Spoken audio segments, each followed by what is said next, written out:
శ్రీమాత్రే నమః. అందరికీ నమస్కారం అండి.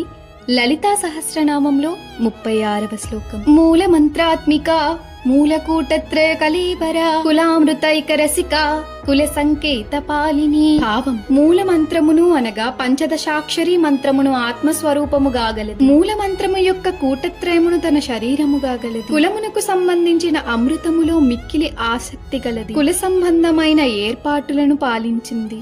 ఒక్క నిమిషం కళ్ళు మూసుకోండి. అమ్మవారి దివ్య స్వరూపాన్ని ఊహించండి. ఆ శక్తి మనకు ఆధ్యాత్మిక ఆనందాన్ని ఇస్తుంది. ఆమె ఆ రహస్యమైన జ్ఞానాన్ని కాపాడుతోంది. ఆమె యొక్క రూపం మాత్రమే కాదు, ఆమెనే మంత్రం, ఆమెనే శక్తి.